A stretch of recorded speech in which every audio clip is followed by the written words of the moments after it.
कल्पना कीजिए, पाकिस्तान के लाहौर में एक युवा लड़का लगभग उतने ही लंबे क्रिकेट बैट को पकड़े हुए अपने देश के लिए खेलने का सपना देख रहा है। 30 साल आगे बढ़े और वही लड़का कप्तान के रूप में क्रिकेट विश्व कप उठाता है, एक कैंसर अस्पताल बनवाता है जिसने हजारों लोगों की जान बचाई और अंततः पाकिस्तान का प्रधानमंत्री बनता है। यह इमरान खान का असाधारण सफर है, एक ऐसे व्यक्ति का जो क्रिकेट के दिग्गज से वैश्विक प्रतीक बन गया, जिसने साबित किया कि कभी कभी बड़ी जीत मैदान के बाहर भी होती है। आज हम उस अविश्वसनीय कहानी में गहराई से उतरते हैं कि कैसे एक कुलीन परिवार का एक विशेषाधिकार प्राप्त युवक पाकिस्तान का सबसे महान क्रिकेट कप्तान बना, उन व्यक्तिगत त्रासदियों से उभरा जो ज्यादातर लोगों को तोड़ देती और अपनी प्रसिद्धि को लाखों लोगों के जीवन में बदलाव लाने में बदल दिया। यह सिर्फ खेलों की कहानी नहीं है, यह नेतृत्व, लचीलेपन और अपने सपनों को कभी न छोड़ने की ताकत की कहानी है, चाहे वे कितने भी असंभव क्यों न लगे। लेकिन इमरान खान के सफर के बारे में ज्यादातर लोग कुछ नहीं जानते और यकीन मानिए, इस वीडियो के अंत तक आप समझ जाएंगे कि उनकी कहानी सिर्फ क्रिकेट के दिग्गजों और राजनीतिक सुर्खियों से कहीं बढ़कर क्यों है। मैं आपको 1971 में वापस ले चलता हूं। इमरान खान सिर्फ 18 साल के हैं और लाहौर के एचएसएन कॉलेज से निकले हैं, जो पाकिस्तान के सबसे प्रतिष्ठित स्कूलों में से एक है, जहां उनकी उम्र के ज्यादातर युवा यूनिवर्सिटी में आवेदन करने के लिए संघर्ष कर रहे हैं। वहीं इमरान इंग्लैंड के खिलाफ पाकिस्तान की राष्ट्रीय क्रिकेट टीम में पदार्पण कर चुके हैं। लेकिन मुझे हैरानी इस बात की है कि उन्हें वहां होना ही नहीं चाहिए था। चयनकर्ता संशय में थे। ये लंबा चौड़ा दुबला पतला नौजवान था जो तेज गेंदबाज से ज्यादा किसी फैशन मॉडल जैसा दिखता था। उसकी तकनीक कच्ची थी, उसका अनुभव सीमित था और सच कहूं तो कई लोगों को लगा कि उसे उसकी क्रिकेट क्षमता से ज्यादा उसके संपर्कों के आधार पर चुना गया है। उसका परिवार अमीर था, उसके अच्छे संपर्क थे और उसकी माँ एक सोशलाइट थी जो कुलीन वर्ग में घूमती फिरती थी, कानाफूसी तीखी थी।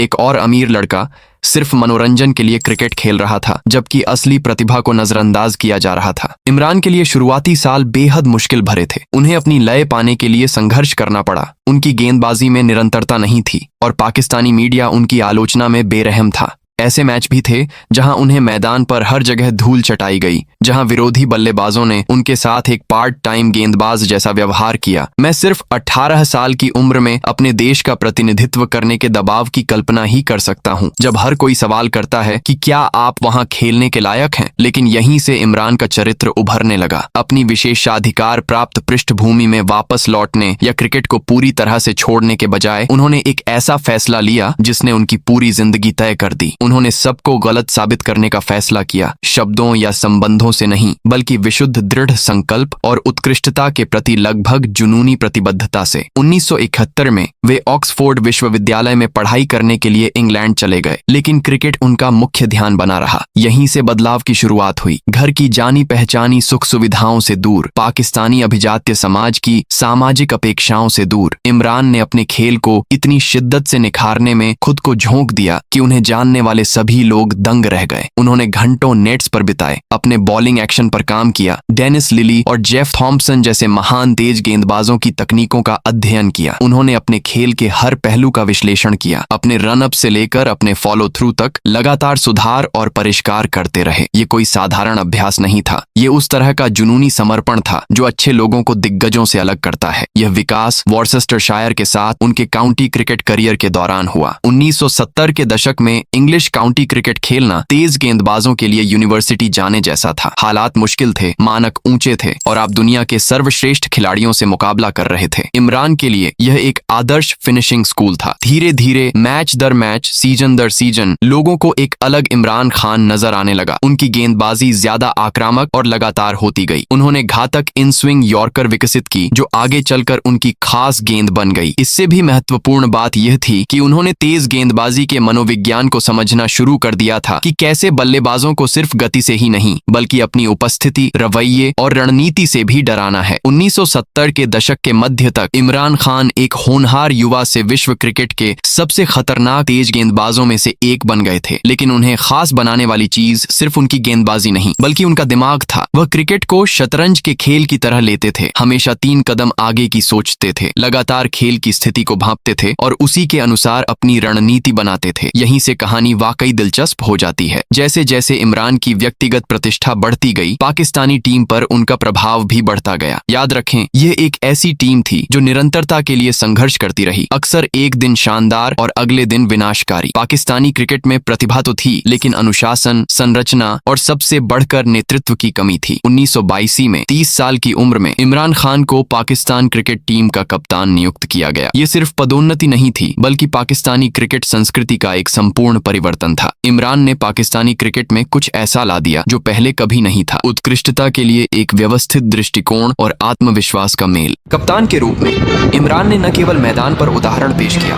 बल्कि टीम की तैयारी, खेल के बारे में उनकी सोच और सबसे महत्वपूर्ण, उनके खुद पर विश्वास में क्रांतिकारी बदलाव लाए। उन्होंने ऐसे फिटनेस नियम लागू किए जो उस समय पाकिस्तानी क्रिकेट में अनसुने थे। उन्होंने उन खिलाड़ियों से पेशेवर रवैया अपनाने की अपेक्षा की जो पहले से ही सहज रवैये के आदी हो चुके थे। उन्होंने एक ऐसी संस्कृति बनाई जहां साधारणता अस्वीकार्य थी, लेकिन नेतृत्व केवल कठोर होने के बारे में नहीं है, बल्कि लोगों को उनकी सोच से कहीं अधिक हासिल करने के लिए प्रेरित करने के बारे में है। इमरान में प्रतिभा को पहचानने और उसे निखारने की अद्भुत क्षमता थी। उन्होंने वसीम अकरम और वकार यूनिस जैसे गेंदबाजों को खोजा और विकसित किया, जो आगे चलकर क्रिकेट इतिहास के दो महानतम तेज गेंदबाज बने। वह समझते थे कि कप्तान के रूप में उनका काम केवल मैच जीतना नहीं है, बल्कि एक ऐसी विरासत बनाना है जो उनके अपने करियर को आगे बढ़ाए। 1980 का दशक इमरान के नेतृत्व में पाकिस्तानी क्रिकेट के लिए एक स्वर्णिम युग बन गया। उन्होंने हर प्रमुख क्रिकेट देश के खिलाफ श्रृंखला जीती। उन्होंने विश्व क्रिकेट में सबसे अप्रत्याशित और खतरनाक टीम के रूप में अपनी प्रतिष्ठा बनाई। पाकिस्तान का दौरा करते समय दूसरी टीमें जानती थीं कि उनका सामना सिर्फ 11 प्रतिभाशाली खिलाड़ियों से नहीं, बल्कि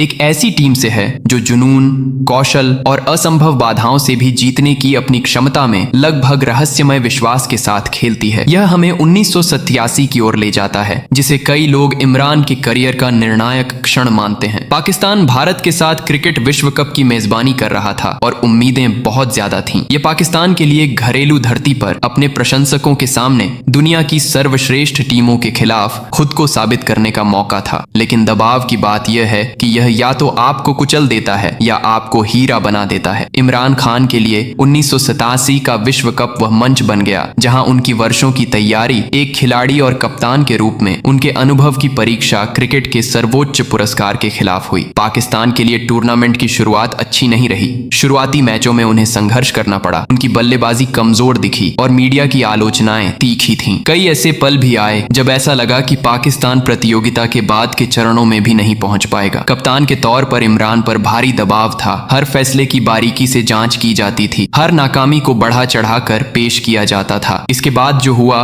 उससे पता चलता है कि इमरान खान एक दिग्गज क्यों बने। दबाव के आगे झुकने के बजाय वे उसमें निखरते नजर आए। उन्होंने बल्ले और गेंद दोनों से आगे बढ़कर नेतृत्व किया और अपनी उम्र और उन पर रखी गई उम्मीदों के विपरीत प्रदर्शन किया। इमरान के जीवन का यह दौर हमें विरासत और उद्देश्य के बारे में कुछ गहरा सबक सिखाता है। यह याद रखना आसान है कि आपने अपने चुने हुए पेशे में क्या हासिल किया, लेकिन यह याद रखना कहीं ज्यादा मुश्किल है कि आप उस सफलता का इस्तेमाल दूसरों के जीवन को बेहतर बनाने के लिए कैसे करते हैं। इमरान खान ने दोनों ही काम किए और एक ऐसी विरासत बनाई जो क्रिकेट के आंकड़ों से कहीं आगे तक फैली हुई थी। 2000 के दशक की शुरुआत तक कई लोग ऐसी उपलब्धियों से संतुष्ट होते। एक शानदार क्रिकेट करियर, सफल परोपकार और अपनी प्रसिद्धि का इस्तेमाल अच्छे कामों के लिए करने वाले व्यक्ति के रूप में वैश्विक पहचान। लेकिन इमरान खान के सामने एक और बदलाव था जो शायद सबसे चुनौतीपूर्ण था। 1996 में उन्होंने पाकिस्तान तहरीक-ए-इंसाफ या पीटीआई की स्थापना की, जो न्याय और समानता के सिद्धांतों पर आधारित एक भ्रष्टाचार मुक्त पाकिस्तान के निर्माण के लिए समर्पित एक राजनीतिक दल था। एक बार फिर इमरान एक ऐसे क्षेत्र में कदम रख रहे थे जहां उन्हें एक बाहरी व्यक्ति माना जाता था, जहां उनकी सेलिब्रिटी स्थिति को कुछ लोग मदद से ज्यादा एक बाधा के रूप में देखते थे। 1990 और 2000 के दशक में पाकिस्तानी राजनीति में स्थापित परिवारों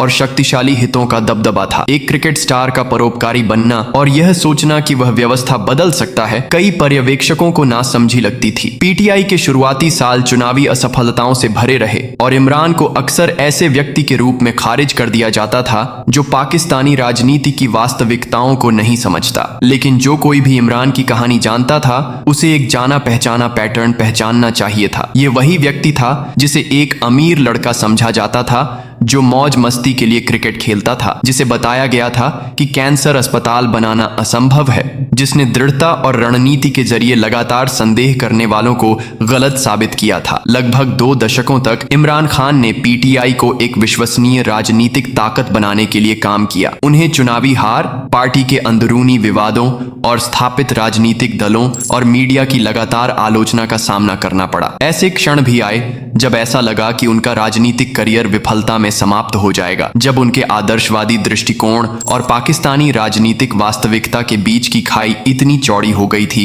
कि उसे पाटना मुश्किल हो गया था। आज चाहे आप इमरान खान को एक क्रिकेट दिग्गज, एक समाज सेवी, एक राजनेता या तीनों के रूप में देखें, उनकी कहानी आधुनिक समय में परिवर्तन की सबसे उल्लेखनीय यात्राओं में से एक है। यह याद दिलाता है कि हमारे करियर और हमारे जीवन को एक पूर्वानुमेय पथ पर चलने की जरूरत नहीं है। एक क्षेत्र में सफलता पूरी तरह से अलग क्षेत्रों में प्रभाव का आधार बन सकती है। पाकिस्तान के लिए खेलने का सपना देखने वाला, क्रिकेट का बल्ला चलाने वाला वह लड़का न केवल एक क्रिकेट दिग्गज बना, बल्कि इस बात का प्रतीक भी बना कि कैसे व्यक्तिगत दृढ़ संकल्प दुनिया में स्थायी बदलाव ला सकता है। यह किसी भी संख्या या उपलब्धि से बढ़कर इमरान खान की कहानी को वास्तव में महान बनाता है।